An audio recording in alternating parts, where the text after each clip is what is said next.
नमस्कार दोस्तों, ज्योतिष का सफर में आज के एपिसोड में नरेश गांधी का सादर प्रणाम। ज्योतिष का सफर आज हमें 160वें एपिसोड तक ले आया है। ज्योतिष के ज्ञान को पाने की आपकी चाहत ने हमें नए नए वीडियो बनाने के लिए प्रेरित किया है। आज के इस एपिसोड का नाम है बंद ताले की चाबी। जी हाँ दोस्तों, कोई भी जन्म कुंडली एक मजबूत ताले से कम नहीं होती और हर ताला अपनी चाबी से ही खुलता है। ये करामात कोई भी ज्योतिषी कर सकता है। आज इस एपिसोड में हम यही करामत आपको समझाएंगे। आपने सुना होगा, कोई भी ताला मास्टर की से खुल जाता है। यहाँ हम आपको कुछ ऐसी मास्टर की बताएंगे जिसे आप किसी भी कुंडली पर लागू करेंगे तो उस कुंडली का ताला खुल जाएगा। चाहे आप ज्योतिषी हो या न हो, लेकिन आप किसी की भी कुंडली हाथ में लेते ही जान जाएंगे कि कुंडली के मालिक का लग्न जीवन सुखी है या दुखी। इसे हमने ढेरों कुंडलियों पर आजमाया है। आप भी इसे आजमा कर हमें कमेंट में जरूर बताइए। आइए जानते हैं वह मास्टर की क्या है जो लग्न जीवन का ताला खोल देती है। जहां हमने कोई भी राशि नहीं लिखी है, कोई भी लग्न यहां हो सकता है। किसी भी स्थान में अगर शुक्र और राहु की युति होगी, जैसे हम यहां आपको दिखा रहे हैं,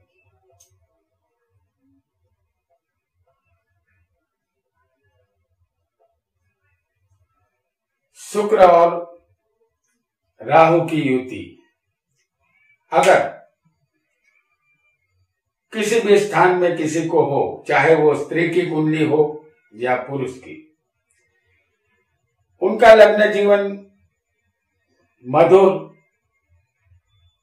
आनंद में नहीं रहेगा। शुक्र काम है और राहु नीच पापी है। शुक्र शुभ ग्रह है और स्त्री ग्रह है। राहु मायावी है। वह पति पत्नी के संबंधों में दरार पैदा करता है। ये दरार दिनों दिन बड़ी होती जाती है। यहाँ लग्न जीवन दुखी होगा।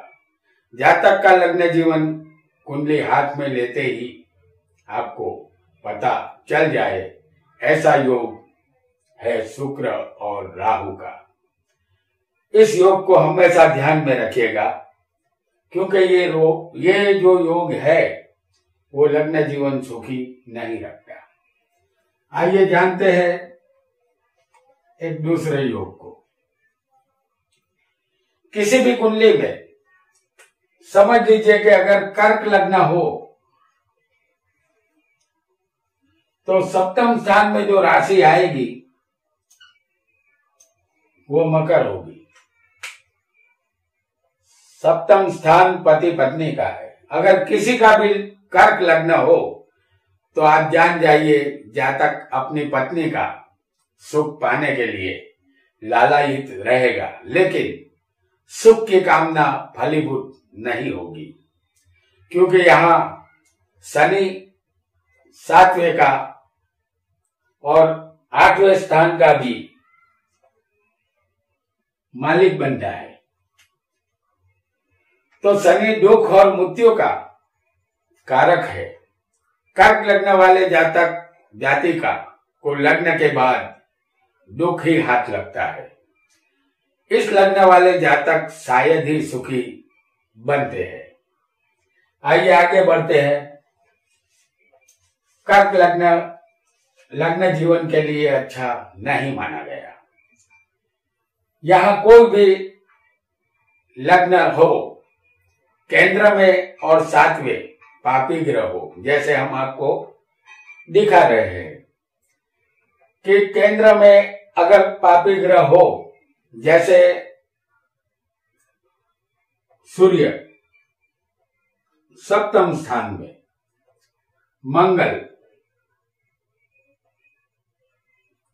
और राहु, ये तीनों पापी ग्रह हैं। और लग्न में होगा केतु, क्योंकि राहु के ठीक सामने केतु आता है। और 10वें होगा शनि। यहां कोई भी लग्न हो, अगर इस तरह से कोई भी ग्रह बैठे हो केंद्र में, सिर्फ पापी ग्रह, तो जातक जाति का अपने लग्न जीवन में संतुष्ट नहीं होते। ऐसा योग किसी की कुंडली में बनेगा तो लग्न जीवन दुखी होगा। कुंडली मिलान करते समय हम जातक जातिका को शादी ना करने की सलाह हमेशा देते हैं। अगर ऐसे लोग शादी करते हैं तो बहुत जल्द ही उनके लग्न जीवन में पापी ग्रह अपना असर दिखाते हैं। दोनों के रास्ते अलग अलग हो जाते हैं। आइए आगे बढ़ते हैं और एक नए योग को जानते हैं। यहाँ कोई भी लग्न हो सकता है, किसी भी कुंडली में ये योग बन सकता है। यहाँ हम कन्या लग्न की कुंडली आपको बनाकर दिखा रहे हैं। यहाँ 7वें का मालिक होगा गुरु।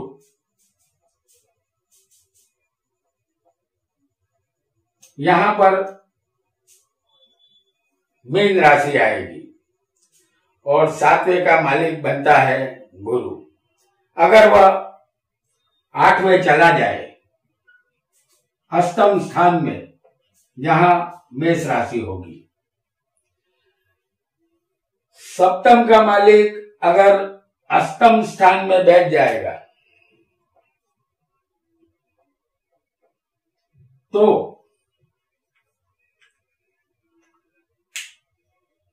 सप्तम का मालिक 8वें हो तो लग्न जीवन यहां दुखी रहेगा, क्योंकि 8वां स्थान मृत्यु का है।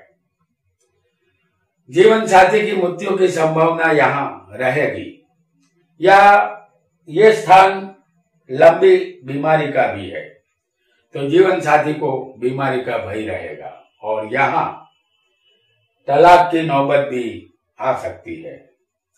सप्तमेश का 8वें जाना यही दर्शाता है कि लग्न जीवन अधूरा रहेगा। आइए आगे बढ़ते हैं और एक नए योग को जानेंगे। यहां कोई भी लग्न हो, यहां हम मेष लग्न की कुंडली आपको बनाकर दिखा रहे हैं। आपका लग्न आपकी कुंडली में कोई भी हो सकता है। किसी भी स्थान में 7वें का मालिक पाप कर्तरी योग में होगा। जैसे हम आपको दिखा रहे हैं कि यहाँ पर जो राशि आएगी वो शुक्र की होगी, और समझ लीजिए कि शुक्र यहाँ 10वें स्थान में मौजूद है और उसके दोनों तरफ, जैसे हम यहाँ आपको दिखा रहे हैं सूर्य को, दूसरा होगा शनि। तो 7वें का मालिक शुक्र शनि और सूर्य के बीच में फंसा हुआ है। इसे पाप कर्तरी योग कहते हैं, क्योंकि ये दोनों सूर्य और शनि पापी ग्रह है। तो यहाँ लग्न जीवन का रास्ता मुश्किल होगा। 7वां स्थान पति पत्नी और काम वासना का है। यहाँ जातक और जाति का सुखी लग्न जीवन के अरमान इन दोनों के अधूरे रहेंगे। यहाँ दोनों की स्थिति दयाजनक होती है। आइए आगे बढ़ते हैं और एक नए योग को भी जान लेते हैं। यहाँ फिर एक बार हम आपके लिए मेष कुंडली बनाएंगे। अगर आपका या किसी का भी मेष लग्न हो, और किसी का भी हो सकता है, आपका सप्तम यहाँ कोई भी हो सकता है, लेकिन हम यहाँ दिखाते हैं शुक्र को, क्योंकि 7वें स्थान में जो राशि आएगी वो शुक्र की होगी। तो 7वें का मालिक यहाँ पर छठे होगा। जैसे 7वें का मालिक कौन बना है? शुक्र, जो छठे स्थान में बैठा है कन्या राशि में। यह शुक्र नीच का होता है कन्या में। तो 7वें का मालिक छठे होगा, तो जातक या जातिका में बार बार लड़ाई झगड़ा होता रहता है। जैसे शेर के सामने बकरी को छोड़ दिया जाता है, इसलिए होता है ये झगड़ा तंता कि छठा स्थान शत्रु का है। 7वें का मालिक इस स्थान में होगा तो जातक की दुश्मन उसकी पत्नी ही बनेगी, या जातिका की कुंडली में योग बना होगा तो पति उसका शत्रु बनेगा। यहाँ खेल खराखरी और बराबरी का शुरू हो जाता है। खेलते खेलते ये दोनों औरत दरबार के दरवाजे तक पहुंच जाते हैं। कहने की जरूरत नहीं है कि यहाँ दोनों का तलाक हो जाता है। आइए आगे बढ़ते हैं और एक नए योग को जानते हैं। कोई भी लग्न यहाँ हो सकता है। 7वें का मालिक कुंडली में किसी भी स्थान में अगर वक्री हो तो जातक या जातिका लग्न जीवन का आनंद नहीं ले पाते। जैसे हम आपको बता रहे हैं कि कोई भी लग्न हो और 7वें का मालिक, समझ लीजिए कि यहाँ पर फिर एक बार हम कन्या लग्न प्रस्तुत कर रहे हैं, तो यहाँ पर फिर एक बार 7वें का मालिक बनेगा गुरु। अब 7वें का मालिक गुरु कहीं भी बैठा हो, हम यहाँ आपको सप्तम स्थान में दिखा रहे हैं। आपकी कुंडली में 7वें का मालिक कोई भी ग्रह हो सकता है, लेकिन वो वक्री होना चाहिए। और गुरु कब वक्री होता है? जैसे हम आपको दिखाते हैं कि पहले स्थान में अगर सूर्य होगा तो वहां से छठे, 7वें और 8वें स्थान में कोई भी ग्रह गोचर कर रहा होगा। जैसे गुरु है, शनि है, मंगल है। सूर्य से छठे, 7वें आने पर ये तीनों ग्रह वक्री होना शुरू कर देते हैं। तो समझ लीजिए कि 7वें का मालिक गुरु जो सूर्य के ठीक सामने है, 7वें स्थान में है, तो ये गुरु वक्री है।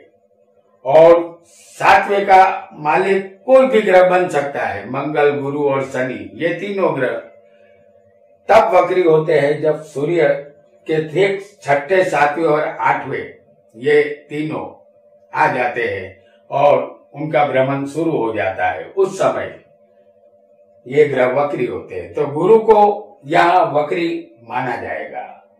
इस तरह 7वें का मालिक कुंडली में कहीं भी बैठा हो, अगर वक्री होगा तो लग्न जीवन का सुख नहीं मिलता, चाहे जातक या जाति का कितना भी प्रयत्न कर ले। तो यहाँ पर सुख मिलना मुश्किल होगा।